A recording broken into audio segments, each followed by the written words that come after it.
জয়গুরু, সুপ্রভাত। হরি ওম।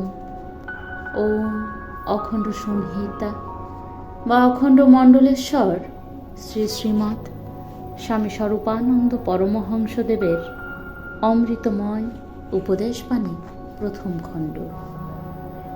ভগবৎ সাধনা ও দেশ সেবা। সাধনা বলিতে এখানে আমি ভগবৎ সাধনা বুঝিতেছি। ভগবৎ সাধনাই তোমার সমাজ সাধনা ও দেশ সাধনার উৎকৃষ্টতম ভিত্তি। কেননা ভগবৎ সাধকের স্থির নির্বিকার মনে পূর্ব সংস্কারের অপচিহ্ন থাকে না। তাহার দেশ সেবার পিছন হইতে ব্যক্তিগত স্বার্থ ও কদর্য সুখেচ্ছা উঁকি ঝুঁকি মারিতে পারে না। ভগবৎ সাধনার শিকড় হইতে দেশ সেবার যে বৃক্ষ জন্মে, তাহাতে স্বর্গের পারিজাত ফুটে এবং সেই পারিজাতের বক্ষ হইতে স্তন্যধারার মতো অমৃত ঝরিয়া পড়িতে থাকে।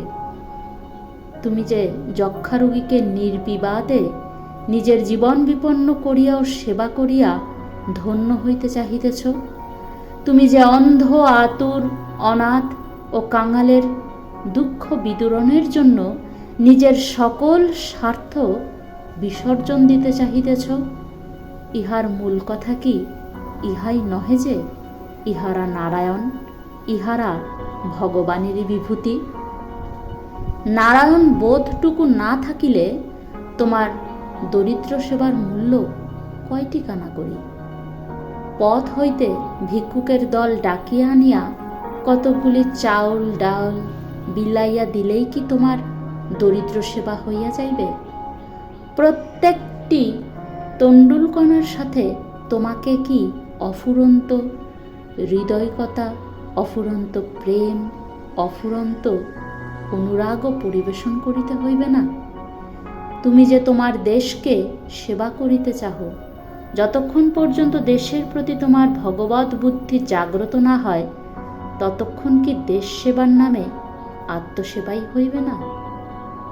লক্ষ লক্ষ জনে দেশের সেবা বলিয়া হাঁকিতেছে, কিন্তু উহার সহস্র করা 999টি স্থলেই তো উদরদেবের পূজা বা কীর্তি দেবীর অর্চনাই হইতেছে।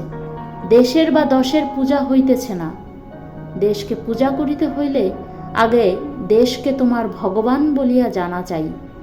দশের সেবা করিতে হইলে আগে দশের মধ্যে ভগবানের মূর্ত বিকাশ দেখিতে পাওয়া চাই। হরি ওম।